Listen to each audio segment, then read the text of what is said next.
Baik, Assalamualaikum warahmatullahi wabarakatuh. Selamat pagi anak-anak. Bagaimana kabarnya hari ini? Waalaikumsalam warahmatullahi Waalaikumsalam warahmatullahi wabarakatuh. wabarakatuh. Alhamdulillah baik, Bu. Alhamdulillah baik, Baik, Ibu. Bu. Alhamdulillah ya, kalau begitu tetap jaga kesehatan. Nah, sebelum memulai pembelajaran, Ibu mau cek dulu nih, apakah kalian sudah siap atau belum? Coba kameranya, apakah sudah on cam semua? Wah, sepertinya sudah pada siap menerima pembelajaran ya. Terlihat wajah-wajahnya sangat ceria dan penampilannya juga sudah rapi. Oke, bagus. Jangan lupa dipersiapkan juga alat tulisnya untuk mencatat hal-hal penting yang nanti akan Ibu sampaikan.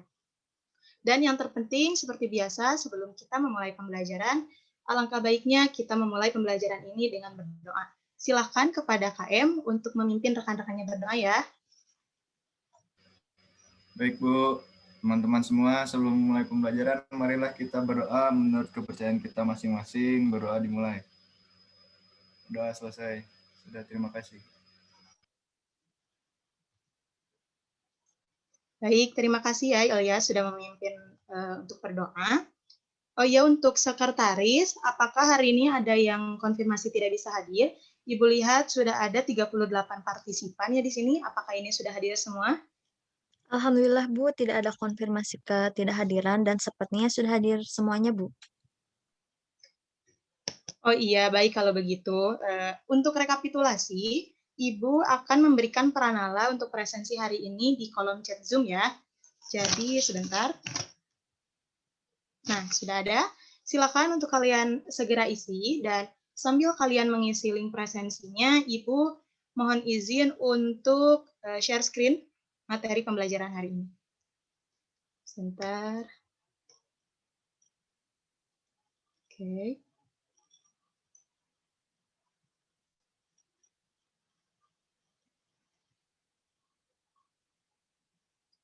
Nah, apakah sudah terlihat anak-anak?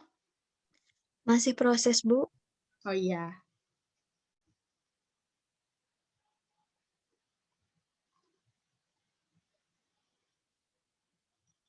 Gimana, sudah terlihat? Sudah, Sudah, Ibu. Sudah, Bu. Oke. Nah, sebelum, oh ya tadi gimana absensinya udah diisi semua? Sudah, Bu. Sudah, Ibu. Bagus. Nah, sebelum kita beranjak nih ke materi hari ini, coba kita bakalan mereview dulu materi pembelajaran sebelumnya. Kira-kira ada nggak yang bisa menjelaskan nih pertemuan sebelumnya kita membahas apa? Saya, Bu. Ya, silakan, Kay. Kemarin kita membahas mengenai faktor-faktor pembentuk integrasi nasional, Bu. Wah, bagus ya Kirai masih ingat. Coba, apa sih yang kamu tangkap dari pembahasan tersebut? Jadi, Bu, di Indonesia itu kan masyarakat majemuk atau plural society. Nah, masyarakat plural biasanya diumpamakan seperti belati yang bermata ganda, di mana pluralitas bisa menjadi berkah dan juga bisa menjadi ancaman. Dengan demikian, kita perlu memahami dan mengetahui faktor-faktor pembentuk integrasi nasional, baik faktor pembentuk seperti adanya semangat persatuan dan kesatuan dalam bangsa, bahasa, dan tanah air Indonesia. Begitu juga dengan faktor penghambat.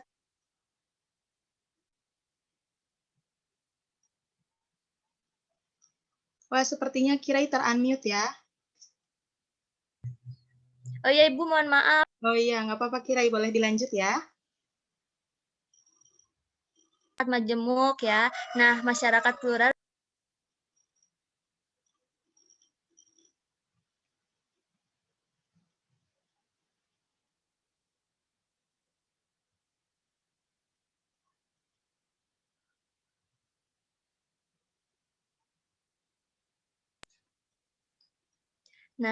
seperti adanya semangat persatuan dan kesatuan dalam bangsa, bahasa, dan tanah air Indonesia. Begitu juga dengan faktor penghambat integrasi nasional seperti kurangnya toleransi antar golongan, kurangnya kesadaran dari masyarakat Indonesia terhadap ancaman dan gangguan dari luar, Bu. Terima kasih. Oh iya, terima kasih ya Kirai, bagus sekali penjelasannya. Jadi betul ya anak-anak bahwa kita sebagai bangsa yang beragam memang pasti akan memiliki plus minusnya. Nah, sehingga kita harus tahu nih faktor-faktor apa saja yang bisa mendukung dan menghambat terjadinya integrasi nasional agar kita bisa tahu apa yang harus kita lakukan untuk tetap menjaga kesatuan dan persatuan dan juga agar kita bisa menghindari hal-hal yang justru bisa menyebabkan perpecahan atau disintegrasi. Oke, sebelumnya minggu lalu seperti biasa ya, Ibu kan sudah menyuruh kalian untuk membaca materi mengenai tantangan dalam menjaga keutuhan NKRI. Coba kira-kira dari hasil telaahan kalian atau hasil bacaan kalian, ada yang mau menjelaskan nggak apa sih kaitannya antara materi yang minggu lalu dengan materi yang hari ini akan kita pelajari? Saya izin mencoba menjawab, Bu. Oh iya, silakan, Lismani. Ya, baik. Terima kasih, Bu. Jadi menurut saya, setelah kita mempelajari mengenai faktor-faktor pendukung dan penghambat integrasi nasional, kita jadi tahu bagaimana cara agar kita bisa mencapai integrasi nasional tersebut. Tapi, Bu, jika kita perlu mengingat bahwa ada hal yang tidak kalah penting setelah tercapainya integrasi nasional itu, yaitu menjaga agar integrasi nasional itu tetap kuat dan kokoh. Dan dalam prosesnya pasti banyak sekali tantangan dan kesulitan yang akan bangsa kita hadapi. Sehingga kita juga harus mempelajari apa saja tantangan dalam menjaga integrasi agar tetap kokoh, agar keutuhan Negara Kesatuan Republik Indonesia ini tetap terjaga. Mungkin sekian. Terima kasih, Bu. Ya, terima kasih Alis Maning, jawabannya sudah bagus sekali. Apalagi ya di era globalisasi seperti ini, banyak sekali budaya yang dari luar akan masuk ke Indonesia, sehingga resiko kita menghadapi tantangan ini akan menjadi semakin besar. Nah, lalu apa sih manfaat yang akan kalian terima dari pembelajaran pada hari ini? Nah, kalian bisa lihat ya di screen sudah terlihat kompetensi dasarnya seperti apa, dan kalian nanti bisa membangun nilai-nilai toleransi dan damai, juga bisa menganalisis apa saja tantangan dalam menjaga keutuhan Negara Kesatuan Republik Indonesia. Dan pastinya dengan kalian mempelajari materi kali ini, kalian akan menjadi pribadi yang kokoh, pribadi yang kuat, yang tidak mudah diadu domba ataupun dipecah belah ya, seperti itu. Oke. Nah, pada pertemuan kali ini, selain nanti kalian akan menyimak apa materi yang akan Ibu sampaikan, kita juga hari ini akan mengadakan kuis seru melalui aplikasi Quizizz. Jadi silakan untuk dipersiapkan ya. Kemudian kita juga akan mengadakan diskusi untuk menganalisis permasalahan terkait materi hari ini. Dan di akhir, Ibu akan meminta kalian untuk membuat sebuah proyek bersama rekan kelompok kalian yang nantinya akan dipresentasikan juga. Sebelum itu, Ibu harapkan ya kalian bisa menyimak penjelasan yang akan Ibu sampaikan, dan tolong dicatat untuk hal-hal yang penting ya, karena jangan lupa nanti kita akan ada kuis juga setelah pemaparan materi. Oke? Baik, Bu. Oke, di screen sudah bisa dilihat ada mind map ya. Tantangan dalam menjaga keutuhan Negara Kesatuan Republik Indonesia. Nah, pasti yang pertama kali terlihat dari sini adalah kata tantangan. Apa sih sebenarnya tantangan itu? Nah, jadi tantangan itu adalah suatu hal atau bentuk usaha yang memiliki tujuan untuk menggugah kemampuan. Maka dalam hal ini, tantangan dalam menjaga keutuhan Negara Kesatuan Republik Indonesia adalah bentuk usaha dari kita sebagai warga negara Indonesia untuk yang memiliki tujuan untuk menggugah kemampuan kita dalam menjaga keutuhan Negara Kesatuan Republik Indonesia. Di sini Ibu mengkategorikan tantangan itu ke dalam dua kategori ya untuk memudahkan. Di sini ada eksternal dan internal. Sudah tidak asing pasti dengan istilah ini. Eksternal itu dari luar. Jadi maksudnya apa? Maksudnya adalah tantangan-tantangan ini berasal dari luar bangsa Indonesia itu sendiri. Sedangkan internal itu di dalam, maksudnya adalah tantangan-tantangannya itu berasal dari bangsa Indonesia itu sendiri. Nah, lalu apa aja sih contoh-contoh, apa saja sih jenis-jenisnya yang masuk ke dalam tantangan eksternal dan internal? Bisa kita lihat dimulai dari ada globalisasi. Jadi globalisasi ini bisa menjadi tantangan karena membawa budaya dari luar masuk ke Indonesia. Nah, yang mana budaya-budaya tersebut tidak bisa sepenuhnya bisa kita terima gitu, karena ada saja budaya-budaya yang tidak sesuai dengan nilai-nilai dan kepribadian bangsa Indonesia. Jadi kita sebagai warga negara yang baik, kita harus bisa memfilter nih, apa aja sih nilai-nilai positif dari globalisasi yang bisa kita ambil, dan juga kita harus membuang nilai-nilai negatif yang dari adanya globalisasi tersebut. Seperti itu ya. Kemudian adanya aksi teror. Nah, aksi teror ini biasanya dilakukan oleh jaringan terorisme internasional yang kemudian mereka pun biasanya bekerja sama dengan terorisme dalam negeri juga gitu ya. dalam skala yang tinggi, sehingga itu sangat membahayakan sekali keutuhan negara Indonesia. Kemudian ada keinginan negara luar untuk menguasai. Nah, mereka biasanya dilatar belakangi dengan berbagai hal, terutama mereka sangat tergiur sekali dengan kekayaan Indonesia, baik itu kekayaan budaya ataupun kekayaan sumber dayanya. Lalu ada propaganda asing yang dilakukan melalui berbagai media, apalagi di era digitalisasi seperti ini, sangat mudah sekali melakukan propaganda di media sosial ya. Nah, kemudian ada narkoba internasional. Nah, jadi jaringan pedagang narkoba internasional ini sangat membahayakan dan bisa dikatakan sebagai bentuk penjajahan modern. Karena pihak asing ini, pihak luar ini berusaha mengintervensi perkembangan generasi muda melalui penghancuran masa depan generasi kita dengan narkoba seperti itu. Lalu ada dari internalnya apa aja sih? Dari bahasa Indonesianya sendiri, ada potensi kekayaan budaya. Nah, seperti yang kita tahu bahwa Indonesia itu sangat kaya dengan budaya yang mana kembali lagi ke tadi, itu bisa menyebabkan negara-negara lain itu memiliki keinginan untuk menguasai Indonesia. Kemudian ada ketidakadilan ekonomi. Nah, akibat dari adanya ketidakadilan ekonomi ini bisa menyebabkan ketimpangan seperti pembangunan yang tidak merata di beberapa daerah, dan justru hal-hal tersebutlah yang bisa menimbulkan permasalahan-permasalahan baru. Contohnya seperti gerakan-gerakan separatisme seperti itu ya. Kemudian ada perpecahan dan disintegrasi. Kembali lagi berulang-ulang sudah Ibu katakan bahwa Indonesia merupakan negara yang kaya, yang plural, yang penuh dengan keberagaman, sehingga perbedaan-perbedaan itulah yang bisa menambah resiko tingginya terjadinya perpecahan ataupun disintegrasi. Dan yang terakhir ada konflik horizontal. Ini merupakan konflik antar individu ataupun kelompok atau organisasi yang kedudukannya itu sama atau setara ya di masyarakat. Seperti itu. Oke, sekarang setelah Ibu jelaskan, coba ada yang bisa sebutkan nggak contoh dari konflik horizontal yang tadi sudah Ibu jelaskan? Saya, Bu. Ya, silakan Indah. Contohnya itu konflik antar suku atau antar agama, Bu. Wah, betul. Sudah tepat ya, Indah. Nah, coba dijelaskan juga nih contoh konkretnya yang pernah terjadi di Indonesia yang Indah ketahui nih seperti apa? Baik, Bu, yang saya ketahui itu seperti konflik sampit yang pernah terjadi antara suku Dayak dan suku Madura, Bu. Konflik ini dimulai di kota Sampit, Kalimantan Tengah, dan meluas ke seluruh provinsi, termasuk ibu kota Palangkaraya, Bu. Konflik ini terjadi antara suku Dayak asli dan warga migran Madura dari Pulau Madura itu. Konflik tersebut terjadi pada 18 Februari 2001 ketika dua warga Madura diserang oleh sejumlah warga Dayak.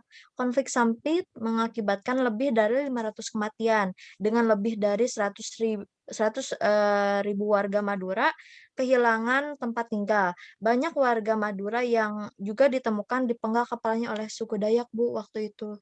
Terima kasih, Bu. Oh iya, terima kasih ya Indah, jawabannya betul sekali. Bagus contoh yang Indah berikan. Ini juga menjadi salah satu sejarah kelam ya bangsa Indonesia adanya konflik ini. Oke, dan sekarang coba siapa ada yang mau menyebutkan lagi contoh dari tantangan eksternalnya. Kalau tadi Indah kan menjelaskan tantangan internal, coba siapa yang bisa menjelaskan contoh dari tantangan eksternalnya dengan contoh konkretnya juga. Ya Bu, contohnya Ya, silakan Ilyas. Oke Bu, contohnya itu pelanggaran batas wilayah Bu. Salah satu kasusnya terjadi pada awal tahun 2020 telah terjadi pelanggaran oleh kapal-kapal Tiongkok Cina di wilayah ZEE Indonesia. Pelanggaran ini termasuk kegiatan ilegal, unreported dan unregulated IUU, fishing dan kedaulatan oleh Coast Guard atau penjaga pantai Cina di perairan Natuna. Oke, bagus ya contoh yang diberikan. Nah, sepertinya kalian juga sudah sangat memahami mengenai penjelasan yang Ibu berikan. Nah, baik, sebelum kita beranjak kepada kuis, apakah dari di antara kalian ada yang ingin bertanya? Izin bertanya, Ibu. Ya, silakan boleh Kirei. Tadi kan kita semua udah tahu tantangannya apa aja. Lantas, Bu, gimana cara kita agar bisa mencegah atau mengatasi tantangan tersebut? Oke, bagus ya pertanyaannya Kirei. Nah, sebelum Ibu jawab, coba apakah di sini rekan-rekannya ada yang ingin mencoba menjawab pertanyaan dari Kirei? Saya Bu. Ya, silakan Lismani. Ya, terima kasih ya Bu. Izin Bu, saya ingin mencoba menjawab. Menurut saya, kita bisa mengatasi tantangan tersebut dengan cara memperkuat dan menanamkan rasa toleransi juga nasionalisme. Karena dengan hal tersebut, kita bisa bersatu sebagai bangsa Indonesia tanpa melihat latar belakang kita yang berbeda. Mungkin Wah, kurang lebih bagus seperti sekali itu. ya. Terima kasih. Coba ada yang punya pendapat lain? Saya Ibu. Silakan Indah. Menurut saya, selain yang tadi dijelaskan oleh Lismaning, kita juga harus menciptakan ketahanan nasional. Karena dengan pertahanan negara yang tangguh, kita bisa menghalau ancaman dari luar, sehingga misi menjaga kedaulatan dan keutuhan wilayah negara kesatuan Republik Indonesia serta keselamatan bangsa bisa terwujud. Terima kasih, Bu. Ya, terima kasih juga ya Indah, jawabannya sudah bagus sekali. Nah, lalu sebenarnya apa sih eh, cara untuk mencegah dan mengatasi tantangan yang akan meruntuhkan negara kesatuan Republik Indonesia? Nah, yang pertama itu Kirei ada menciptakan ketahanan nasional. Jadi artinya setiap warga negara punya kewajiban untuk menjaga keutuhan, kemudian kedaulatan negara, juga mempererat kesatuan bangsa. Kemudian ada menghormati perbedaan suku, budaya, dan ras. Jadi perbedaan sebenarnya kan yang ada di kita ini sebenarnya bisa menjadi indah jika terjadi sebuah kerukunan gitu. Bahkan itu merupakan sebuah kebanggaan karena salah satu kekayaan bangsa. Yang ketiga ada mempertahankan kesamaan dan kebersamaan. Jadi maksud kesamaan di sini adalah perasaan memiliki bangsa yang sama, bahasa yang sama, juga tanah air yang sama gitu. Dan kebersamaan ini dapat diwujudkan dalam bentuk mengamalkan nilai-nilai Pancasila dan Undang-Undang Dasar 1945. Kemudian ada memiliki semangat persatuan yang berwawasan Nusantara, yaitu semangat untuk mewujudkan persatuan dan kesatuan di segenap aspek sosial, baik alamiah maupun aspek sosial yang menyangkut kehidupan masyarakat. Dan yang terakhir ada menaati peraturan, agar kehidupan berbangsa dan bernegara kita bisa berjalan dengan tertib dan aman ya. Jadi jika peraturan kita malah saling dilanggar, malah akan terjadi kekacauan dan disintegrasi. Seperti itu ya, Kirei, sudah paham? Sangat paham, Bu. Terima kasih. Baik, kalau begitu, waktunya kita kuis ya, anak-anak. Ibu akan mengirimkan pranala kuisisnya di kolom chat. Sebentar. Sebentar.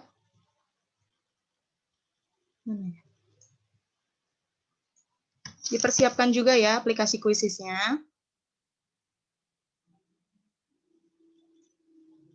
Oke, belum muncul, sebentar. Nah, sudah ada ya. Nah, jadi silakan untuk langsung kalian akses dan dikerjakan ya anak-anak. Baik, Baik, Bu. Bu. Nah, sudah selesai ya anak-anak. Bagaimana kuisnya? Seru? Seru Ibu, tapi deg-degan juga dikejar waktu. Wah, nggak apa-apa ya, Lismani. Itu kan buat melatih kecekatan kalian juga. Oh iya, kita berikan tepuk tangan online dulu kepada Kirei sebagai pemenang kuis kali ini. Selamat ya, Kirei. Nah, untuk yang lain jangan bersedih karena jawaban kalian sebenarnya sudah sangat bagus, namun mungkin hanya kurang kecepatan saja ya untuk mendapatkan poin-poin tambahannya. Oke, kita lanjut lagi. Nah, kita langsung ke sesi diskusi. Nah, sekarang di screen sudah terlihat ada sebuah artikel nih mengenai konflik yang terjadi di Indonesia baru-baru ini ya, terjadi di akhir tahun 2020. Nah, artikel ini akan kalian diskusikan bersama rekan kelompok kalian dan nantinya akan kalian kemukakan mengenai telaahan dan solusi yang nanti akan diberikan terhadap kasus ini. Baik, Ibu akan membagi kalian ke dalam dua kelompok, yaitu Indah dengan Ilyas dan Kireida bersama Lismani ya. Dan jangan lupa kalian harus aktif dalam diskusi kali ini walaupun kita dalam pembelajaran daring, karena nanti di akhir pembelajaran kalian akan melakukan penilaian terhadap rekan kalian. Jadi sebentar, Ibu akan kirimkan filenya. Oh, kita langsung ke diskusi saja dulu ya. Ibu beri waktu kalian 5 menit untuk berdiskusi. Silahkan bisa dilakukan melalui private chat di Zoom ataupun bisa melalui WhatsApp masing-masing ya. Baik, Bu. Baik, Ibu. Wah, bagus ya, kalian semua sudah sangat aktif dalam diskusi kali ini, sudah berani mengemukakan pendapat, juga mampu mengkritisi fenomena-fenomena yang terjadi, dan pastinya kalian sertakan juga dengan solusi yang baik. Dan seperti yang sudah Ibu katakan tadi sebelumnya bahwa akan ada penilaian antar teman, jadi Ibu akan memberikan filenya sekarang melalui kolom chat ya. Sebentar. Oke. Nah, sudah Ibu kirim. Nah, silakan untuk kalian unduh dan isi, dan bisa kalian isinya setelah pembelajaran ini ya, dan bisa kalian nanti kirimkan hasil penilaiannya ke WhatsApp group. Oke. Nah, seperti biasa sebelum pembelajaran ini berakhir, silakan kalian untuk membuat sebuah kesimpulan ya. Dan untuk memperdalam pemahaman kalian, seperti yang sudah dijelaskan di awal, Ibu akan memberikan kalian tugas untuk membuat sebuah proyek bersama rekan kelompok yang sudah tadi Ibu bagi ya. Oke, apakah ada yang ingin ditanyakan dulu? Izin bertanya, Ibu. Ya, Untuk silakan. ketentuan tugasnya itu seperti apa ya, Bu? Oke, Indah, terima kasih ya pertanyaannya. Mengenai petunjuk, format, dan ketentuannya, sudah Ibu cantumkan di file yang bisa kalian unduh. Bentar, nanti Ibu taruh dulu di link chat. Sebentar. Nah, jadi ketentuannya sudah ada ya di link tersebut, dan di link ini juga Ibu sudah mencantumkan materi yang kita pelajari hari ini, juga ada e-book dan beberapa jurnal yang bisa kalian jadikan referensi sebagai bahan pembelajaran ya. Oke, jika ada yang belum paham terkait tugasnya, karena ini waktunya sudah mau habis ya, silakan nanti bisa di chat ke Ibu melalui WhatsApp secara langsung ya, seperti itu. Bagaimana Indah, sudah jelas? Baik, Ibu, sudah jelas. Terima kasih. Ya, terima kasih kembali Indah. Oke, waktunya karena sudah hampir habis, Ibu akan menyimpulkan dulu sedikit tentang materi pembelajaran hari ini. Nah, jadi tantangan di lingkungan internal Indonesia adalah mengawal negara kesatuan Republik Indonesia agar tetap utuh dan bersatu. Di sisi lain, ancaman terhadap kedaulatan masih berpotensi, terutama yang berbentuk konflik perbatasan, pelanggaran wilayah, ancaman terorisme dalam negeri, dan sebagainya. Maka visi terwujudnya pertahanan negara yang tangguh dengan misi menjaga kedaulatan dan keutuhan wilayah NKRI, serta keselamatan bangsa itu harus terwujud. Nah, untuk mencapai tujuan pertahanan negara tersebut, maka diperlukan nih kolaborasi yang baik antara pemerintah dan masyarakat, sehingga keutuhan negara kesatuan Republik Indonesia kita tercinta. Udah berangkat belum? Nah, ada salah satu quotes ya dari founding father kita untuk memotivasi kita dalam pembelajaran kali ini. Jadi, jatuh bangunnya negara ini sangat tergantung dari bangsa ini sendiri. Makin pudar persatuan dan kepedulian, Indonesia hanyalah sekedar nama dan gambar seuntaian pulau di peta. Nah, oke, sebelum menutup pembelajaran, terakhir ya, jangan lupa untuk pertemuan selanjutnya, kalian harus sudah membaca materi mengenai peran serta warga negara dalam menjaga persatuan dan kesatuan bangsa. Nah, Ibu rasa waktunya sudah habis. Mari kita akhiri pembelajaran hari ini dengan membacakan basmalah bersama-sama. Alhamdulillah bersama-sama ya. Alhamdulillahirrahmanirrahim. Nah, terima kasih ya Bu. anak-anak telah mengikuti pembelajaran dengan baik. Jangan lupa tetap jaga kesehatan, terapkan 5M juga. Jangan lupa makan makanan yang bergizi, makan vitamin, dan jangan lupa berolahraga ya. Wassalamualaikum warahmatullahi wabarakatuh. Waalaikumsalam warahmatullahi wabarakatuh. Terima kasih Ibu. Terima kasih, Ibu. Ya, sama-sama. Ibu izin live dulu ya. Iya, Bu. Ya Bu. Ibu nggak mau dimulai